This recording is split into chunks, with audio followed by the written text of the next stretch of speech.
Hello everyone, Novabug here, and I haven't done a waffle for a while, so I thought I'd do a waffle because a discussion brewed in a group I was in about gaming formats, and it got me thinking, got the old Novabug cogs turning, and I think it's a bit of a strange one. It's an ambiguous thing because I've done a little bit of reading on this, and it seems that there's a bit of a grey area to where we're going, especially for retro gamers. This is a kind of important thing for retro gamers as well, especially collectors.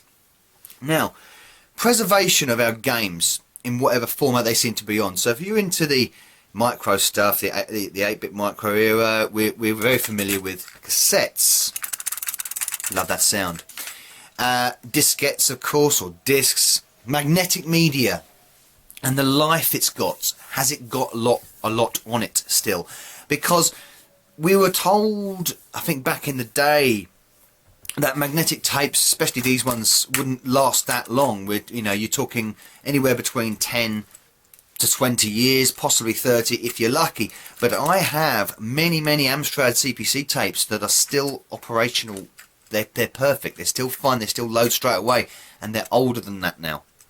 2016, and some of these tapes date back to 84, so they're 32 years old and they still work.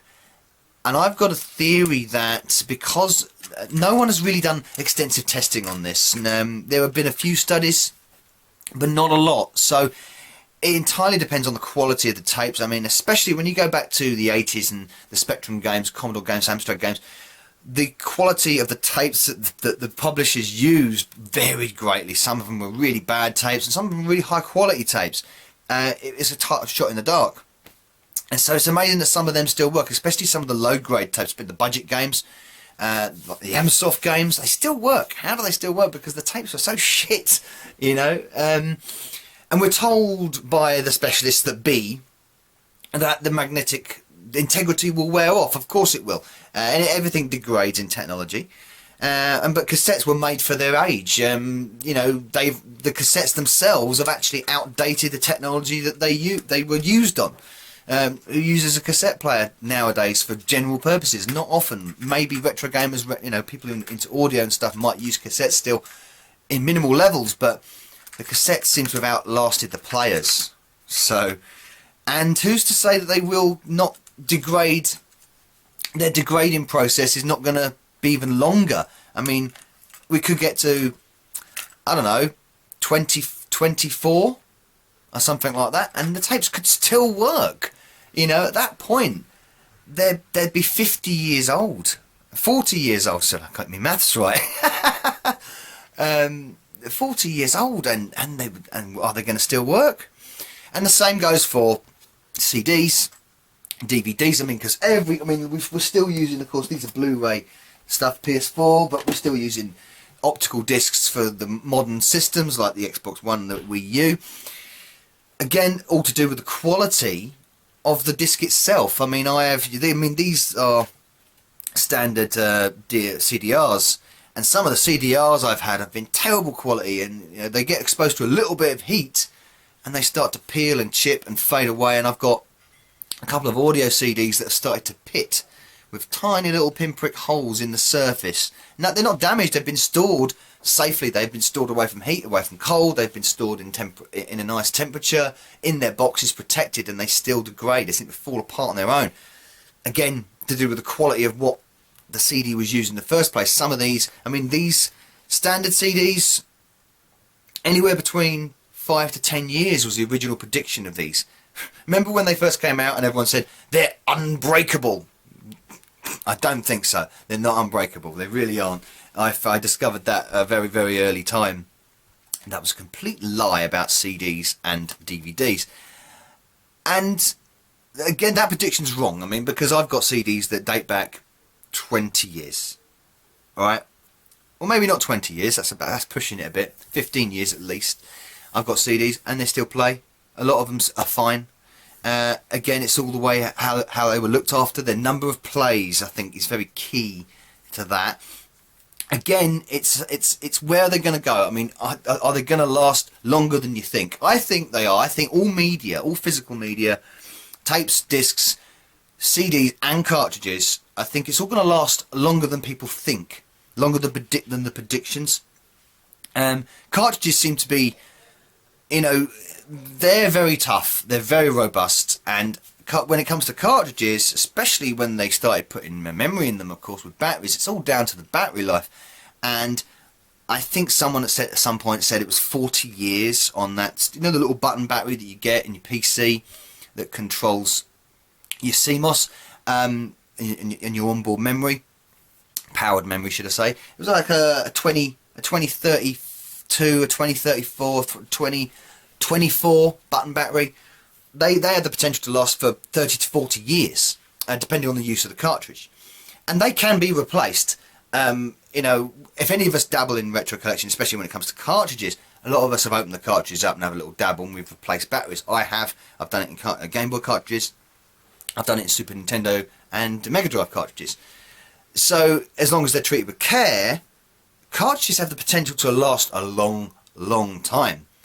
Now, you can't obviously you can't eliminate the fact that chips can fail. We know that. But again, that is an ambiguous thing, because you don't know, you know, an exposure to whatever magnetic force or power, heat, cold, temperatures, that kind of stuff. As long as you protect the game, surely you can look after them. They have the potential to last for a long time. 50, 60 years maybe? You know, Super Nintendo cartridges now are knocking around 23 years old. And a lot of them still work fine. But on the other hand, a cartridge could be 5 years old and just fail. It's not common, but it can happen.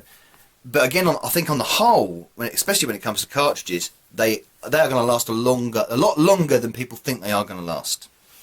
And it's good that we do have emulation to save it, because once the tapes do go, and they will, and the cartridges and the CDs, and they all will fail eventually. I do think it'll be a lot longer in time than people think.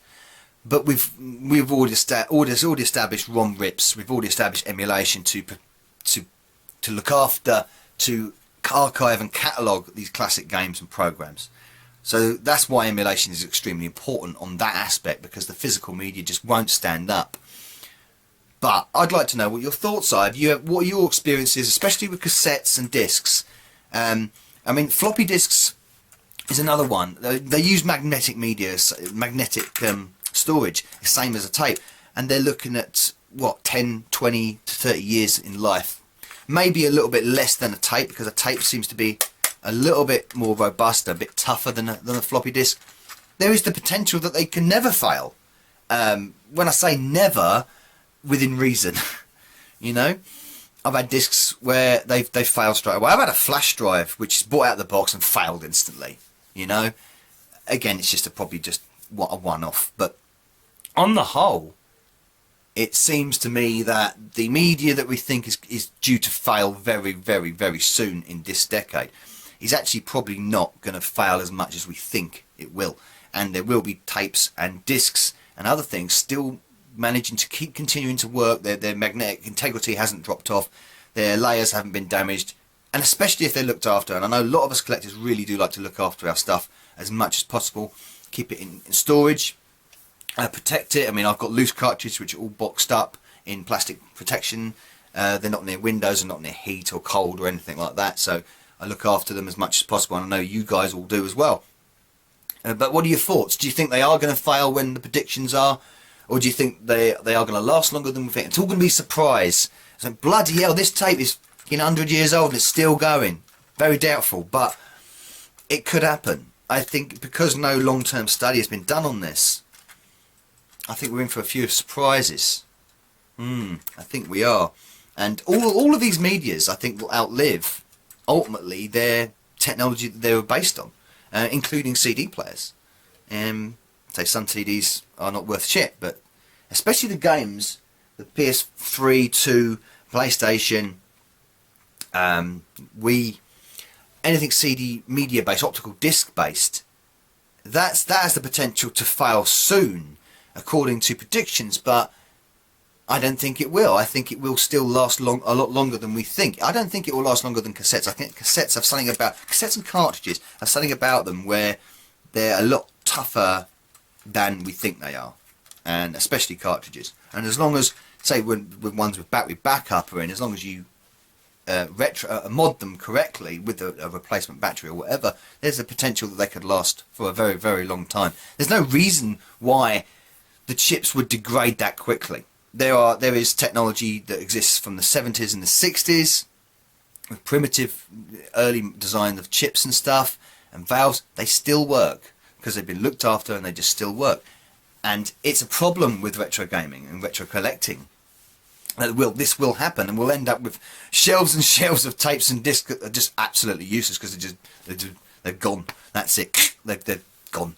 And we're all going to end up on emulation when it comes to retro gaming stuff. It's probably going to go like that. But again, it's not going to happen for a long time. I can foresee this 20 years at least before we're at a point where so many retro game discs and tapes and CDs are failing at that point. Then emulation will probably take over, and by that point we're going to probably move on to another completely different era of gaming. So who knows what the future brings. I'd like to know your thoughts on it though, because it was something that was just twanging around in the grey matter of the bug. Twanging around. See, where does that word come from? I have no idea. But anyway, the other thing I was going to mention is I am not too far off 1,000 subscribers. Thank you everyone for watching my mouth talking and my game playing and all that kind of stuff business. So I'm going to be planning on a special live bug stream for that. I'm not really in a position to do any kind of competition or anything, so we're going to do a live Q&A with a bug stream, which will be probably later in the year. I mean, obviously I want to get well past 1,000 subscribers before I do it, but I'm going to just lay it out there right now in advance. If anyone wants to ask a question and you maybe miss the live stream or don't catch the live stream, yeah, just send me a message, send me a question, and I'll do my best to fit it into the bug stream when I do it. The live 1,000 bug stream 1,000, something like that, something along those lines. But anyway, yeah, thank you for watching. This has been Novabug with cheery. I'm still happy. I'm positive. I'm staying positive. I'm always staying positive. Novabug out.